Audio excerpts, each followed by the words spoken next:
faudrait pas que le doute s'accapare dans nos têtes. C'est bien beau de faire des plans sur la comète, mais à force de dire que si... Moi, en tout cas, avec des scies, je coupe du bois. Mais... Jusqu'à minuit, c'est l'after-foot, Nicolas Villas.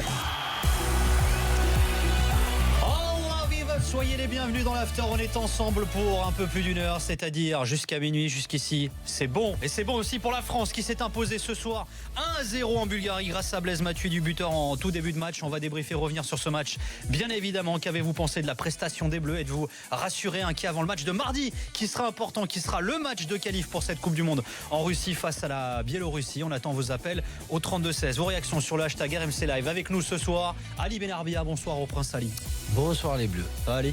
Ça va très bien. Bah, tu t'es bien en bleu pour la oui, circonstance. Tout comme Daniel Riolo. Bonsoir Daniel. Salut tout le monde. Jolie veste bleue également. Exactement. Pour Daniel Riolo. Je vous rappelle phase, Cali. Les résultats de cette soirée. La France s'est donc imposée 1-0 face à la Bulgarie en Bulgarie dans le même groupe. Alors ce fut très difficile également pour les Pays-Bas qui se sont imposés 3 en Biélorussie, menés 1-0. Ils ont vu les Biélorusses égaliser. Ils sont finalement imposés 3-1. Et la Suède s'est imposée un peu plus tôt dans la journée 8-0 face au Luxembourg. Ils ont eu moins de mal que nos Français pour s'imposer face aux Luxembourgeois. Au classement, la France est leader avec 20 points, soit 1 point d'avance sur la Suède. Ils ont 4 points d'avance sur les Pays-Bas. Alors les Néerlandais peuvent en théorie encore être barragistes puisqu'ils auront leur dernier match pour la dernière journée face à la Suède, sauf qu'ils ont une différence de but beaucoup moins bonne que celle de la Suède. Et vous le savez, le premier critère de départage, c'est la différence de but générale. Après, c'est la meilleure attaque et après, ce sont les confrontations particulières en cette phase de qualification de la Coupe du Monde pour la Coupe du Monde 2018, donc qui aura lieu en Russie. On va bien entendu débriefer ce match donc entre la Bulgarie et la France. Mais avant, on va aller faire un petit tour avec Arnaud Valadon au basket. 4e journée de Pro, un match entre le Paris-Levallois et Limoges. Salut Arnaud, on en est où? Eh bien tu arrives au pile au moment de la fin de cette partie. Victoire de Limoges après prolongation 87-81. Merci beaucoup Arnaud. Alors voilà, 87-81 pour Limoges. Voilà. Limoges. Oui mais t'es là, ça va, t'es là, tu suis sûr. Bon. Messieurs, la France s'est imposée ce soir 1-0 en Bulgarie grâce à un but de Blaise Matuidi. C'est chiant à dire, un but de Blaise Matuidi. Matuidi. But de Blaise Matuidi. C'est vrai qu'il est beau le but, au tout début de match. Très belle action à une touche. Ouais. Digne, Griezmann et Matuidi excentré qui arrive à la redresser. Les Français ont empoché les 3 points, c'est le plus important, ce sont les 3 points. L'important c'est l'essentiel. Le plus important, c'est les 3 points. Et souvent l'essentiel c'est le plus important. Quels sont tes 3 points après ce match, après cette victoire des Bleus, Ali, face à la Bulgarie? Bon, on va faire la liaison puisque premier point, l'essentiel, c'est-à-dire beaucoup plus de bien jouer ou d'essayer de bien jouer pour essayer de progresser dans la construction du jeu.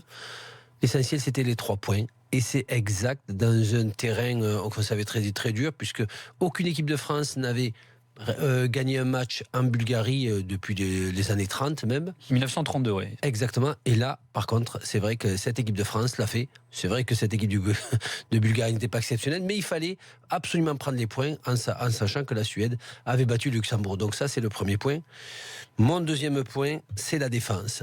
Ah ben, j'ai trouvé cette défense quand même très sereine, surtout la charnière centrale.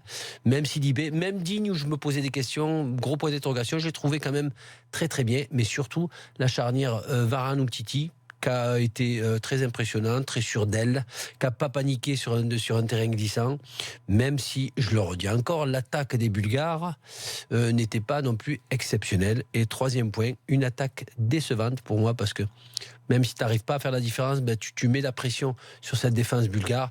Lacazette, encore une fois, n'a pas pris sa chance. Griezmann sur les pointes de pied.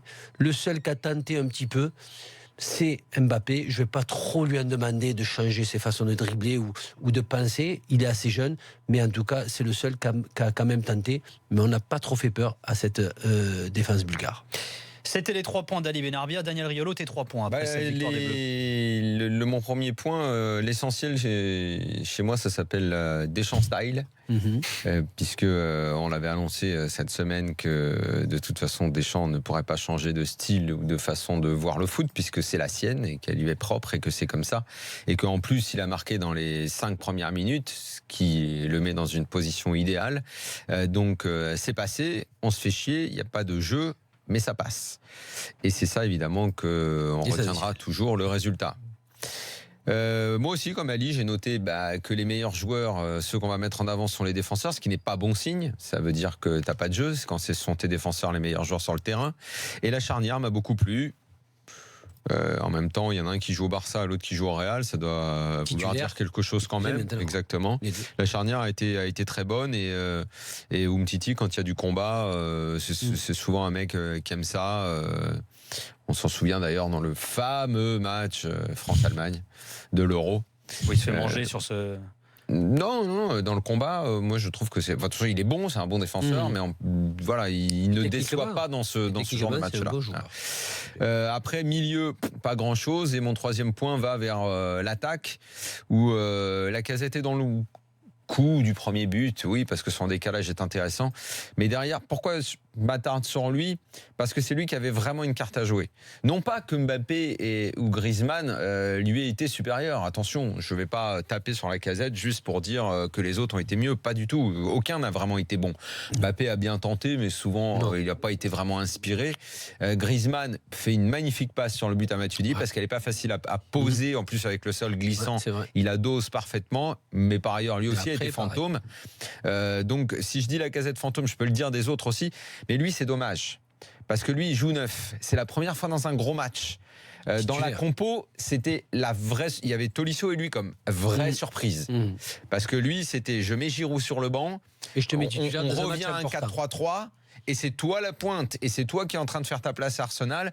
Et c'est peut-être le moment, là, le match pour te montrer. Parce que ce trio d'attaque, si ce soir il brille, on peut commencer à dire et si c'était notre trio d'attaque? Il n'a pas été bon. Mais le pire, c'est que je trouve en plus qu'il a manqué de mouvement. Il a joué un petit rythme souvent. Et ça m'a un peu déçu de sa part. On va développer, bien sûr, toutes ces thématiques. Je vous donne vite fait également mes 3 points aussi.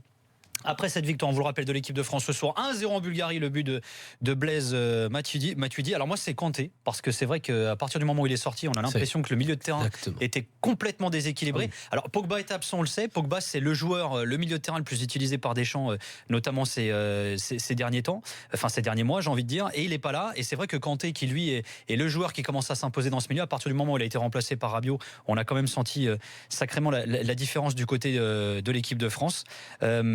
Il y a également l'attaque. Alors c'est vrai que je vais un peu dans votre sens. Hier, moi j'avais un avis tranché sur Giroud en disant son statut Arsenal fera peut-être que ce sera, d'ailleurs très certainement, même pas peut-être, un problème pour Didier Deschamps, parce que ce sera difficile d'expliquer à d'autres joueurs, notamment à Lacazette, qui joue à la place de Giroud Arsenal, que Giroud joue en équipe de France, c'est pas Lacazette. Et c'est vrai que finalement Lacazette, il avait peut-être encore un coup à jouer ce soir, et que finalement il n'a pas existé. Il y a des matchs comme ça pour des mecs qui attendent la place depuis longtemps et qui sont bons en club. À un moment, tu dois te montrer. Il y en a un qui rentre en cours de jeu, qui depuis longtemps dit qu'il est fort, qu'il veut aller en Angleterre, que je veux pas jouer à cette place, que je veux jouer à une autre place, c'est Rabiot.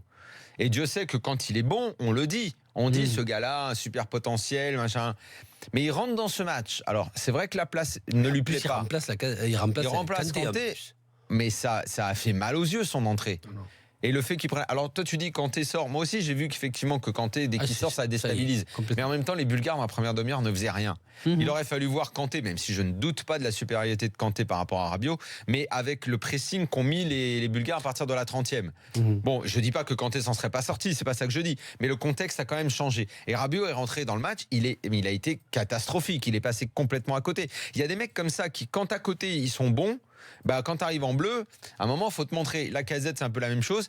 Et Tolisso, lui, s'en est un peu mieux sorti parce que d'abord, au milieu de terrain, il y a eu pas mal de bastons et que il est rentré dedans, il a fait ce qu'il a fallu pour c'est un style de jeu que Tolisso où il va pas être exceptionnel ni pas bon. Voilà. Pourquoi ? Parce qu'il est toujours présent. Juste les gars, je finis les 3 points et après on développe tous ces thèmes-là. Et puis également la défense. Alors c'est vrai que rappelons quand même qu'il y avait aussi beaucoup d'absents en défense ce soir. Il y a Koscielny qui est quand même le taulier de la défense qui est blessé. Le taulier de la défense, moi je suis désolé, Umtiti Varane, ça me paraît très. C'est le joueur de base. Tu sors Umtiti et tu mets Koscielny à la place de Varane. Non, c'est pas ce que je veux dire. Ce que je veux dire, c'est que dans l'esprit Didier Deschamps, Koscielny. Oui, voilà. Donc il fait partie du. Quand il est pas là et que Umtiti joue, t'as pas peur. Non, mais ce que je veux dire par là, c'est que t'as l'une des valeurs sûres dans l'esprit Didier Deschamps qui est pas là. À gauche, T'as pas Mendy, franchement, t'as pas Kurzawa, t'as Digne. Moi, je suis assez d'accord avec elle. J'aimerais qu'au milieu et en attaque, on ait autant de certitude que sur les 3 mecs qui peuvent jouer derrière. On est totalement d'accord. On est totalement d'accord. C'est pas ça qui m'effraie le plus. Un sondage qui a été lancé par Laurent Falla également sur le compte Twitter de l'After. Avez-vous été rassuré par le niveau des Bleus après cette victoire française face à la Bulgarie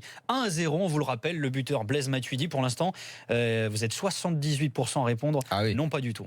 Oh, ça, c'est normal. En même temps, c'est normal. Quand tu vois le match, là. Mais moi, je pense que c'était un match piège. Et il fallait revenir avec les 3 points. C'est ce que tu disais hier soir d'ailleurs, Ali. C'est ça le plus important, parce que c'est pas ton fond de jeu là à ce niveau-là de ce match. Ali, c'est qu'on n'en voit jamais du jeu, quoi. On n'en voit jamais. Tu sais pourquoi, Daniel? Je te demande même pas à voir du jeu. Non, je te demande qu'à un moment au milieu de terrain et en attaque, il se passe quelque chose. Ouais. Le fond de jeu, de toute façon, on va pas l'inventer. De toute façon, c'est pas la marque de fabrique de Deschamps. Le fond de jeu, il s'en fout de ça. Lui, ce qu'il veut, c'est là, t'es obligé de regarder le match en te disant, bon, si Matuidi va pas mettre ce but presque improbable dans l'angle fermé, machin, qu'est-ce qui se passe derrière? Est-ce que tu fais un 0-0 pourri parce que tu as fait un 1-0 pourri?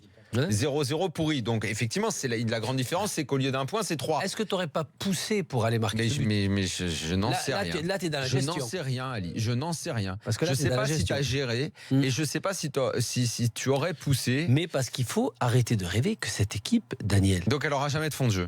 Non, elle va jouer comme ça tout le temps. Pour moi, on me dit, j'ai entendu récemment hier soir un auditeur, mais on est quand même l'une des meilleures équipes du monde sur le papier. Et qui a dit ça? Un auditeur. Et quel papier? C'est quoi le papier? Quand il veut dire sur le papier, il y a un passeport avec écrit t'es la meilleure équipe. C'est quand il voit Varane titulaire au Real, Umtiti à Barcelone, Mbappé 50 millions, Griezmann leader ici, Pogba. C'est vrai que quand tu prends les individus en tant que c'est pas dégueulasse. Mais qu'est-ce que ça veut dire? Mais le problème, ça veut dire que tu as des bons joueurs, ça veut pas dire que tu as forcément une bonne équipe. Exactement. Non mais même les bons joueurs. Le problème, c'est qu'on n'a pas été capable, en constance, à dominer l'adversaire tout le temps dans plusieurs matchs de compétition à l'équipe de France. C'est là où tu te rends compte que ton équipe est forte, ce qui n'est pas le cas depuis un certain nombre de matchs et d'années. Il y a beaucoup d'avis critiques sur l'hashtag RMC Live. Il y a Platoche qui nous dit le jeu de l'EDF est vraiment indigne, quelle purge, 0-0, 0 jeu collectif, 0 jeu tout court d'ailleurs. Accueillons Yaya, supporter des Bleus qui nous a appelé au 32-16. Salut Yaya. Salut, bonsoir. Salut Yaya. Alors Yaya, quel est ton sentiment après cette victoire des Bleus ce soir en Bulgarie? Déjà, je suis content de la victoire, mais c'est surtout, moi, ce qui me fait peur, c'est ce que Monsieur Riolo a dit, c'est sur le numéro 6, le poste devant la défense, et c'est vrai que si Kanté se blesse avant le mondial, j'ai peur. On a beaucoup dit que peut-être Rabiot pouvait éventuellement se mettre sur cette position-là, mais en fait... il veut pas, sa maman veut pas.